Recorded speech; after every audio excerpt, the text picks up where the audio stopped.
कहानी का शुरुआत ब्रेट नाम की एक इंसान से होती है जो कि अपना पैसा निकलवाने के लिए बहुत ही बेरहमी से लोगों को मारा किया करता था। इसके लिए उसने डेनी नाम का एक लड़के को अपने पिंजरे में रखा हुआ था और उसे खाने के लिए कुत्तों का खाना दिया जाता था।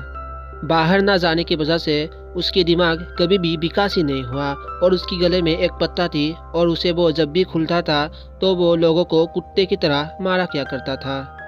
इतना सब करने के बाद भी ब्रेट डेनी को बहुत ज़्यादा अत्याचार किया करता था और डेनी का नासमझ होने की वजह से उसे वो प्यार करने का तरीका समझता था। डेनी के पिंजरे में एक फर्स्ट क्लास का किताब रखा हुआ था और वो उसे देखकर अपना टाइम पास करता था।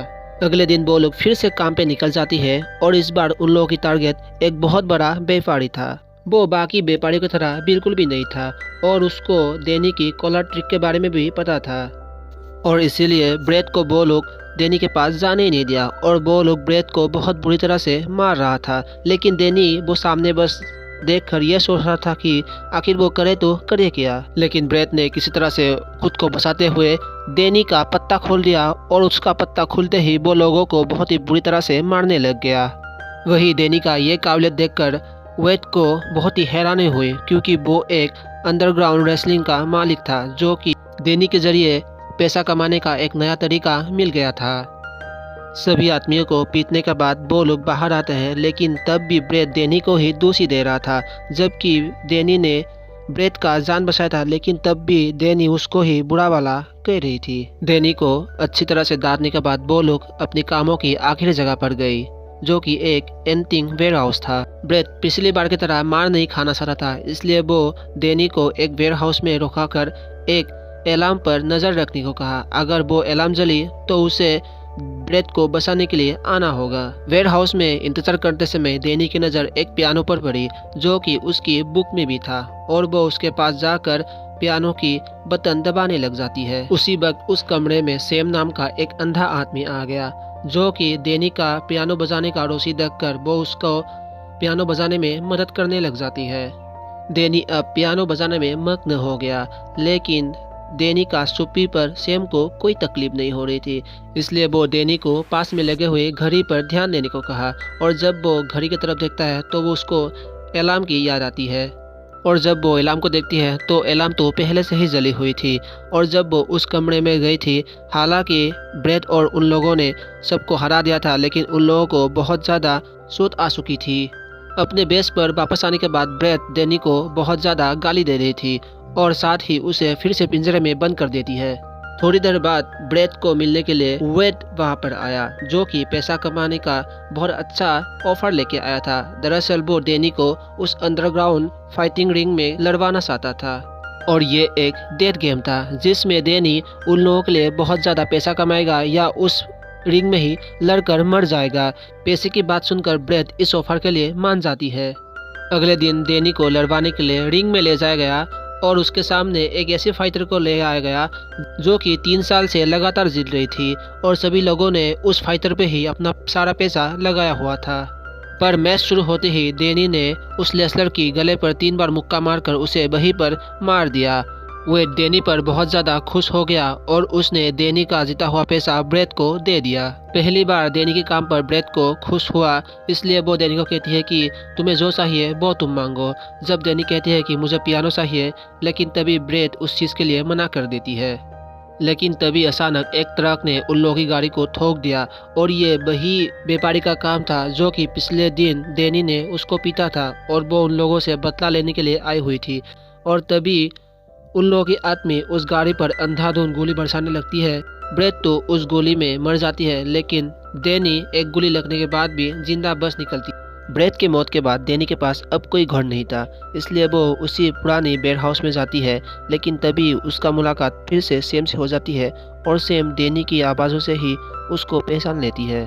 सैम की कुछ बोलने से पहले ही डेनी बेहोश हो जाती है और उसे जब होश में आती है तो उसे पता चलता है कि वो अभी बेड के ऊपर है और वो एक अलग ही जगह पर है। असल में डेनी सैम के घर में ही थी जो कि 2 दिन से उसका देखभाल कर रही थी। डेनी को इतना प्यार की आदत नहीं थी तो वो इसलिए थोड़ा सा डर जाती है। थोड़ी देर बाद सैम की बेटी विक्टोरिया भी घर में आ जाती है जिसे देखकर डेनी थोड़ा सा डर जाती है और वो बिस्तर के नीचे छुप जाती है। लेकिन विक्टोरिया को पता थी कि डेनी को पियानो से लगाव है, इसलिए वो उसके लिए कीबोर्ड लेके आती है। डिनर के वक्त वो दोनों डेनी की इंतजार कर रही होती है और तभी थोड़ी देर बाद डेनी भी अपनी कीबोर्ड को लेकर डिनर के लिए आ जाती है।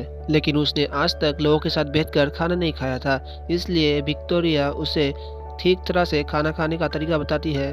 और थोड़ी देर बाद सैम डेनी की पत्ता को निकलने की कोशिश करती है, लेकिन अभी डेनी उसके लिए तैयार नहीं था। अगली सुबह विक्टोरिया को कॉलेज छोड़ने के लिए डेनी और सैम आई हुई होती है और विक्टोरिया कॉलेज जाने पहले उसे एक किस दे देती है। उसके बाद वो थोड़ा सा शर्मा जाती है क्योंकि उसने किस के बारे में सिर्फ किताब में पढ़ा था और आज उसने महसूस भी कर लिया। डेनी की इस खुशी को महसूस कर सैम भी बहुत ज़्यादा खुश था। उसी शाम सैम डेनी को विक्टोरिया को कॉलेज से लाने के लिए कहता है और वो सैम के बात मानकर विक्टोरिया की कॉलेज जाती है। इसके बाद वो दोनों आइसक्रीम खाने के लिए जाती है और जब रात होती है तो विक्टोरिया को नींद नहीं आ रही थी, तो वो डेनी को पियानो बजाना सिखा रही होती है और इसमें डेनी को बहुत ज़्यादा मज़ा आती है और डेनी बहुत ही कम वक्त में उन लोगों की एक हिस्सा बन गई और कुछ दिनों बाद वो लोग मार्केट में सामान लेने के लिए जाती है, जहां अचानक कुछ गुंडे आकर लड़ाई झगड़ा करने लग जाती है। ये देखकर सब लोग डर जाते हैं, लेकिन डेनी बिना डरे अपनी सब्जियां सुनने में लग जाती है। यह सुनकर सैम को थोड़ा सा अजीब लगती है और इसके बारे में जब डेनी से पूछती है तो डेनी कहती है कि वो लोग मुझसे ना थोड़ी ना लड़ रही थी, वो लोग आपस में लड़ रही थी, तो लड़ने दो।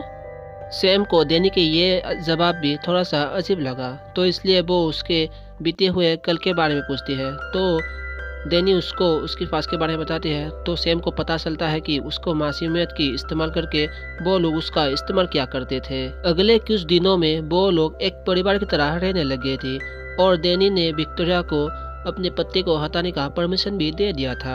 एक दिन सैम डेनी को अपने साथ पियानो ठीक करवाने के लिए लेकर गया और उसे तभी बताता है कि वो लोग विक्टोरिया की पढ़ाई खत्म होते ही वो लोग फिर से न्यूयॉर्क से ले जाएंगे। यह सुनकर डेनी थोड़ा सा उदास हो जाती है और सैम उसकी उदासी दूर करते हुए कहती है कि पागल, तुझे भी तो साथ में लेके जाएंगे।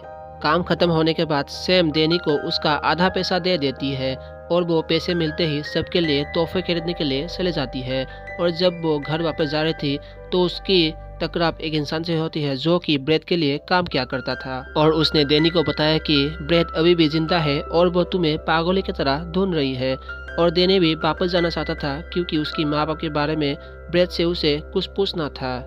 खैर, पूछने पर ब्रेड ने डेनी को यह बताया कि उसे तो वो सड़क के किनारे मिला था, इसलिए उसने उसके पिता के बारे में ज़्यादा जानने की कोशिश नहीं की। उसके बाद ब्रेड डेनी को फिर से पत्ता लगाकर डेथ गेम खिलवाने के लिए लेके गया और इस बार ब्रेड डेनी का पत्ता खोलते ही उस पर कुछ भी असर नहीं हुआ और डेनी साफ साफ कहती है कि वो किसी को नहीं मारेगा। लेकिन ब्रेड जबरदस्ती डेनी को उस रिंग में धकेल देती है और दुश्मन की हमला करने के बाद भी डेनी उस पर हमला नहीं करती, जिससे परेशान होकर कई सारी रेसलर को उसके अंदर भेज दिया और वो डेनी को बहुत बुरी तरह से मार खा रही थी। लेकिन उसके बाद भी डेनी उन सब पर कोई भी हाथ नहीं उठाता। लेकिन तभी अचानक एक रेसलर डेनी के हाथ पर पैर लग देती है और तभी डेनी के दिमाग में कुछ होती है और वो सबको बुरी तरह से मारने लग जाती है और उसके बाद डेनी को बुरी तरह से पीटकर फिर से पिंजरे में बंद कर देती है।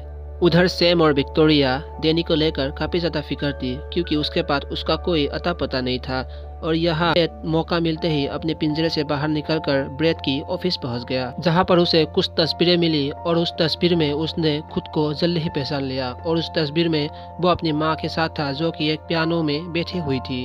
उसके बाद डेनी गुस्से में ब्रेड पर हमला कर देती है और वो उससे आखिरी बार पूछती है, तब ब्रेड बताती है कि उसकी माँ एक प्रोस्टिट्यूट थी और वो अक्सर ब्रेड के पास आया किया करती थी और कभी कभी बार तो वो डेनी को भी अपने साथ लेके आती थी।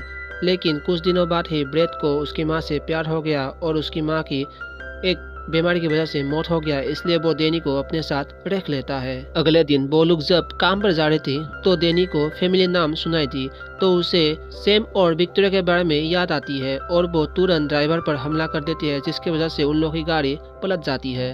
इस मौके की फायदा उठाकर डेनी वहाँ से भाग जाती है और सीधा अपने परिवार के पास आ जाती है और उधर सैम और विक्टोरिया को भी उसे देखकर बहुत ज़्यादा खुश होती है।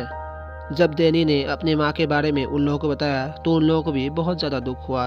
और जब विक्टोरिया उन तस्वीरों को देखकर सैम को बताती है तो सैम तुरंत उस जगह को पता लगा लेती है। उसके बाद सैम डैनी की माँ के बारे में जानने के लिए वो उस जगह जाती है, लेकिन वहाँ पर काम करने वाले लोग उसे जल्दी ही पहचान लेती है। और उनके मुताबिक डैनी की माँ एक पियानो प्लेयर थी जो कि अपनी बेटी के साथ कुछ दिनों में ही गायब हो गई थी। उधर विक्टोरिया तस्वीर में लगे हुए म्यूजिक नोट्स को अपने पियानो पर बजाना शुरू कर देती है और यह वही नोट था जो कि डैनी के माँ ने बजाया करता था। और वो सुनते ही उसकी सारी यादें वापस आ जाती है। असल में डैनी की माँ एक बहुत ही गरीब पियानो प्लेयर थी और उसने अपने शरीर के बदले ब्रेड से लोन लिया था। लेकिन उसकी माँ डैनी को इन सब से बहुत ही ज़्यादा दूर रखती थी। लेकिन इसके बारे में ब्रेड को एक दिन पता चल जाती है और वो डैनी से मिलना चाहती थी, लेकिन उसकी माँ इसके लिए बिल्कुल भी तैयार नहीं था। और इसी बात पर दिल मिलाकर ब्रेड ने उसकी माँ को गोली मार देती है, जिसके बाद डैनी को उसने अपना गुलाम बना लिया था। याददाश्त वापस आते ही डैनी को पता चलता है कि ब्रेड बहुत ही बुरा इंसान है और वो विक्टोरिया और सैम को इस शहर छोड़कर जल्दी से बाहर जाने के लिए कहती है। पर उनके बाहर से चले जाने से पहले ही ब्रेड के आदमी उन पर हमला करने के लिए आ जाती है और डैनी उन दोनों को कहीं पर छुपाकर ब्रेड की इंसानों से निपटने के लिए बाहर चला जाती है। और इस बार उसका मुकाबला स्ट्रेंजर नाम की एक शख्स से था जो कि उसी की तरह लड़ता था, लेकिन डैनी उसे आसानी से हरा देती है। आखिर में ब्रेड डैनी को खुद ढूंढते हुए उसके घर में आ जाती है और वो सैम और विक्टोरिया को जान से मारने की धमकी देते हुए खुद को सरेंडर करने के लिए कहती है। और ब्रेड भी उसके लिए मान जाती है क्योंकि वो सैम और विक्टोरिया को खोना नहीं चाहती थी। पर ब्रेड जैसे ही डैनी को पत्ता लगाने की कोशिश करती है तभी डैनी ब्रेड पर हमला कर देती है और वो इतने गुस्से में था कि वो ब्रेड को जान से मारना चाहता था। पर एंड बैक पर सैम और विक्टोरिया डैनी को रोक लेती है और तभी पुलिस आ जाती है और ब्रेड को पकड़ लेती है उसके किए हुए गुनाहों के लिए। कुछ दिनों बाद डैनी और सैम विक्टोरिया की एक शो में जाती है और शो से पहले विक्टोरिया ये कहती है कि ये वो एक खास इंसान के लिए ये शो करने वाली है। और असल में ये धुन वही थी जो कि डैनी की माँ बजाया करती थी। और ये देखकर डैनी को बहुत ज़्यादा खुश हो जाती है और इसी के साथ ये मूवी ख़त्म हो जाती है।